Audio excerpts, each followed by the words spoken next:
Saludos, en la clase de hoy vamos a comenzar a hablar de tecnología de proteínas, comenzando con lo que son los anticuerpos primarios y los anticuerpos secundarios que se utilizan para detectar proteínas de nuestro interés.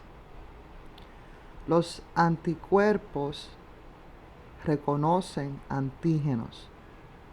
Por ejemplo, cuando nos hacen la prueba del COVID, pueden medir nuestros antígenos, que significaría que pues, está la presencia del COVID, pero también podrían medir los anticuerpos, que significa que el cuerpo ha montado una respuesta inmune al COVID. Pues utilizando pues,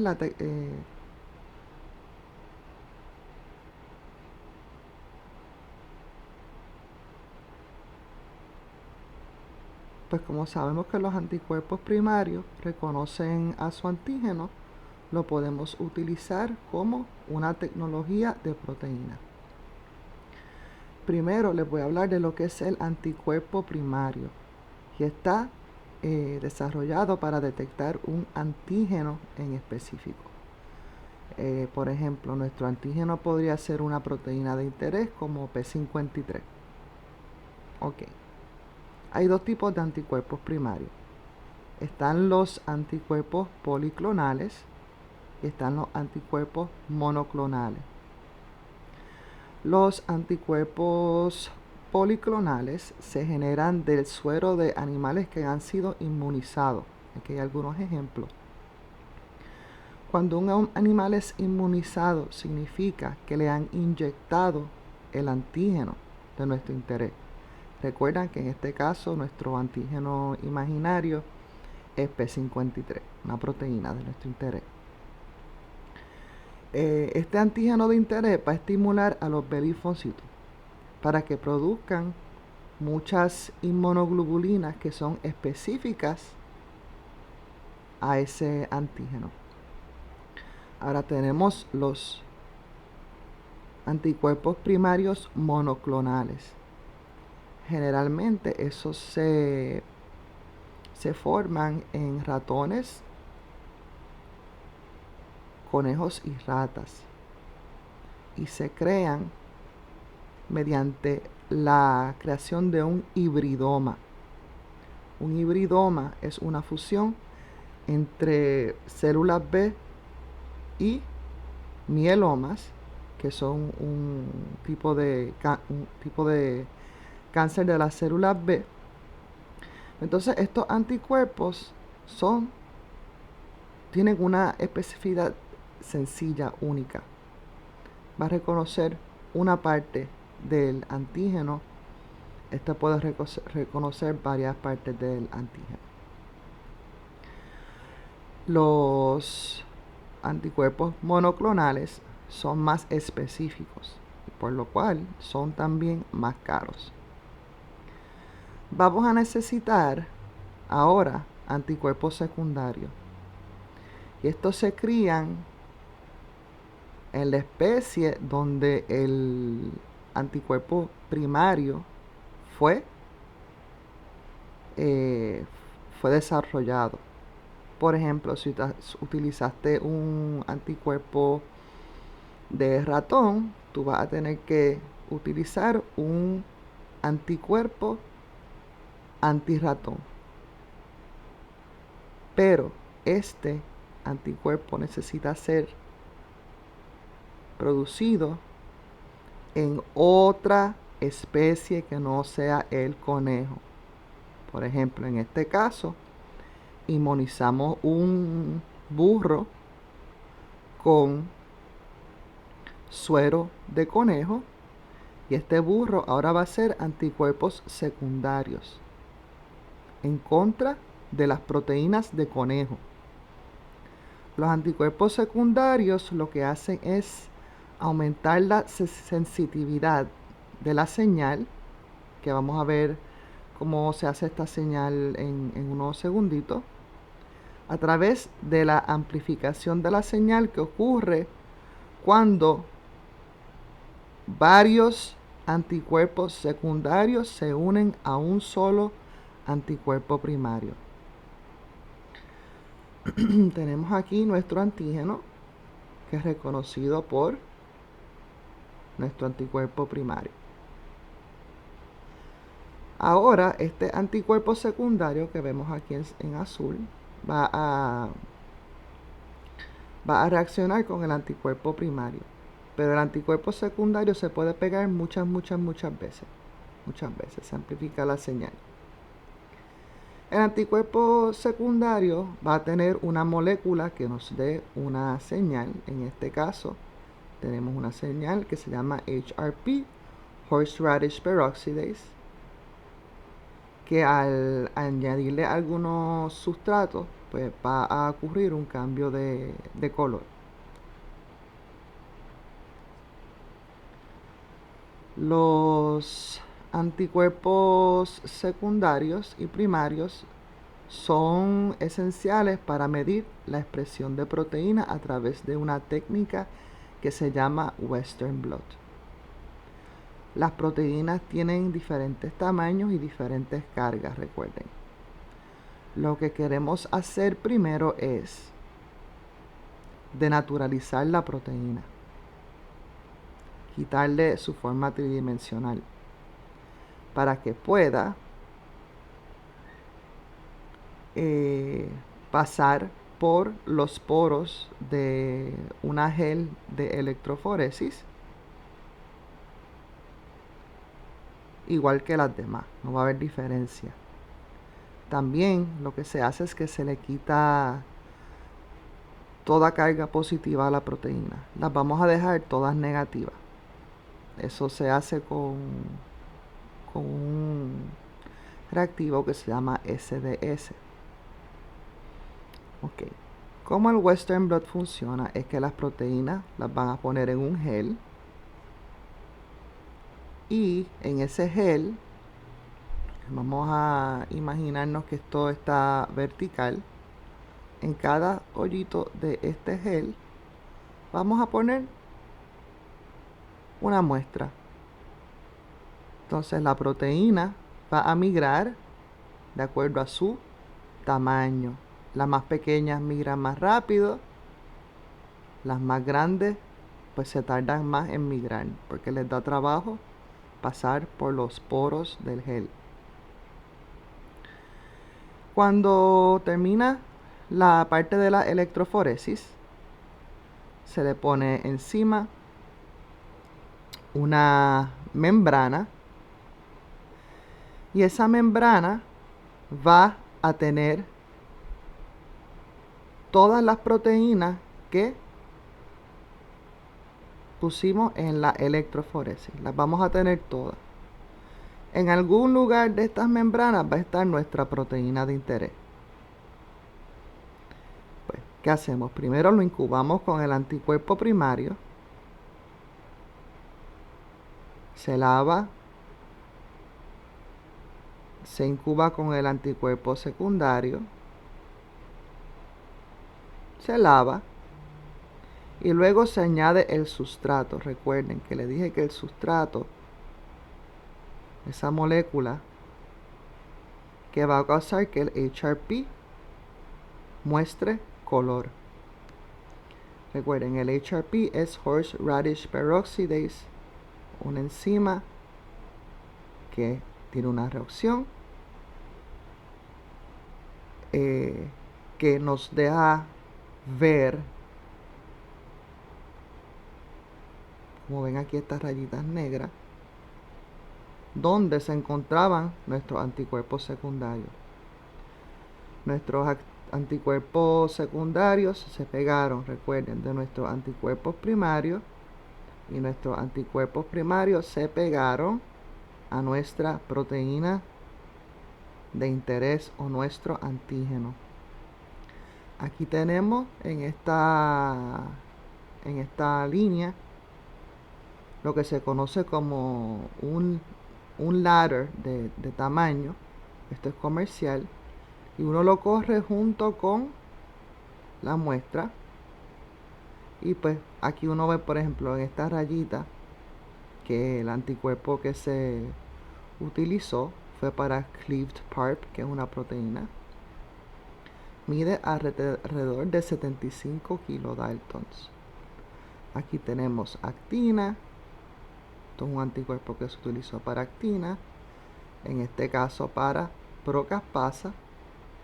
Y aquí podemos ver la caspasa rota, que luego en la parte de apoptosis les voy a decir la importancia de eso. Otra tecnología de proteínas son los kinase assays. Los kinase assays estudian las sinasas o proteínas que son sinasas. Recuerden que las sinasas son una familia de proteínas, son fosfotransferasas. Le ponen grupos fosfatos a proteína de interés. Y les recuerdo que este tipo de fosforilación son esenciales para varios eventos de señalamiento en los Signal Transduction Pathways. Recuerden que las quinasas modulan la función de proteínas, de muchas proteínas, y las podemos considerar como targets terapéuticos. ¿Okay? Podemos utilizarlos como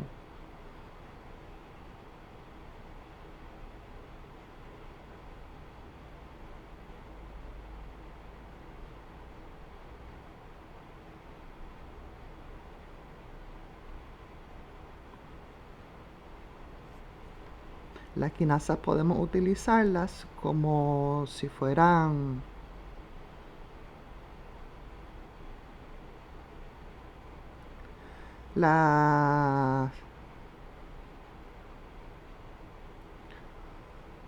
aquí tenemos una gráfica que dice las quinasas son therapeutic targets ya validados. Aquí tenemos varias compañías, Novartis, Pfizer, AstraZeneca, que me imagino que ustedes habrán escuchado. Y sus kinase targets son hacia BCR, PDGFR, RAF, VEGFR, y si se fijan y buscan en la literatura, todas estas son proteínas que cuando se fosforilan, ¿verdad? Cuando se fosforilan se activan. Y cuando se activan de más, pues da lugar a procesos oncogénicos. Y aquí están las funciones aprobadas para estos productos de estas compañías, los targets y para qué tipo de cáncer están aprobados. Ok, ¿cómo se llevan a cabo estos kinase assays? Tenemos los assays del grupo 1 y los assays del grupo 2. En los assays del grupo 1,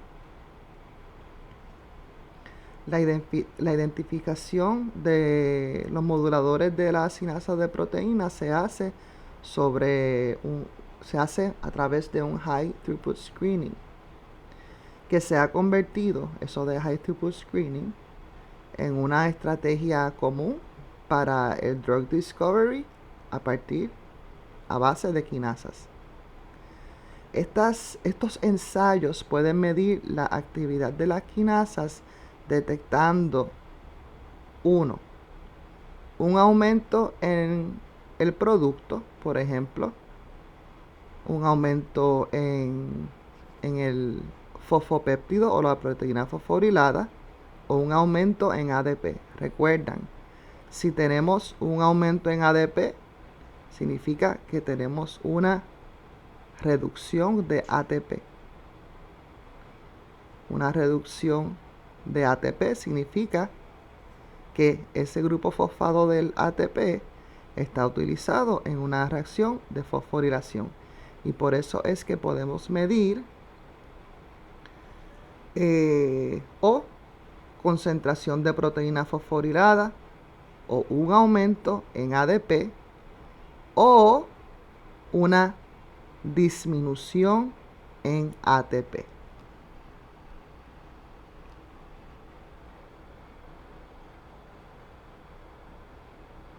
Aquí tenemos, como les dije, la reacción de quinasa, ¿verdad? Podemos medir el ATP. Si el ATP disminuye, hemos encontrado un target. Si el ADP aumenta, estamos también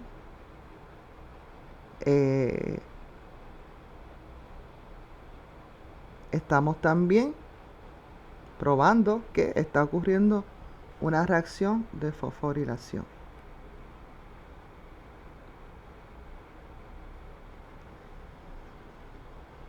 Ahora les voy a hablar sobre las interacciones de proteína a proteína, o PPIs. Los PPIs son críticos a todos los organismos celulares. Los PPI son críticos a todos los procesos celulares y del organismo, y están envueltos en replicación del ADN, transcripción del mRNA, traducción de la proteína, transducción de señales y pues todos los otros procesos que se necesitan dentro de la célula.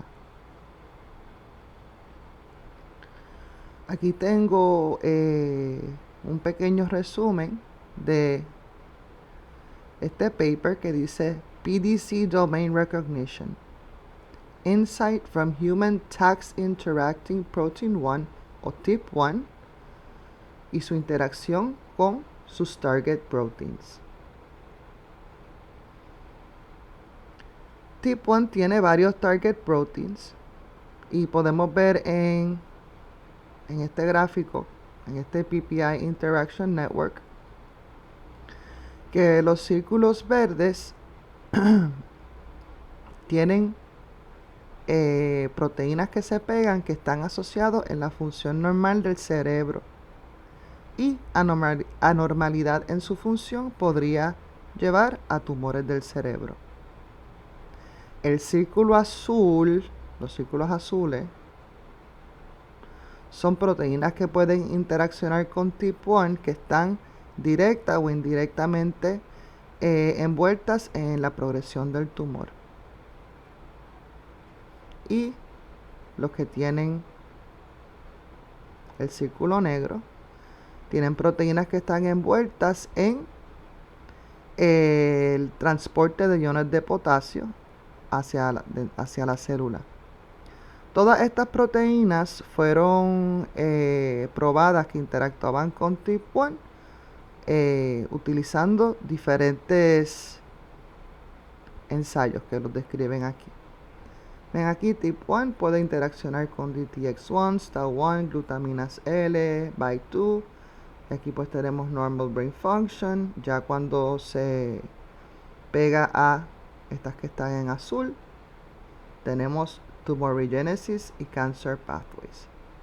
Así que podríamos utilizar la proteína TIP1 tal vez como, si reconocemos que está envuelta en todos estos procesos que tienen que ver con progresión de tumor, tal vez podríamos utilizar a TIP1 como un therapeutic target.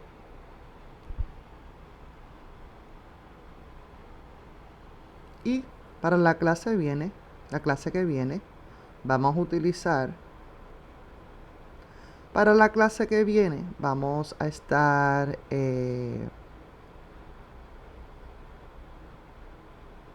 estudiando métodos comunes para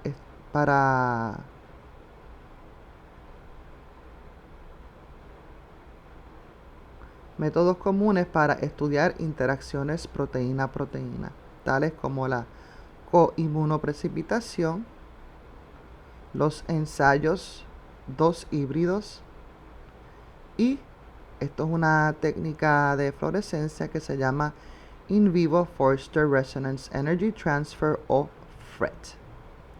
Y con esto, estudiantes, los dejo.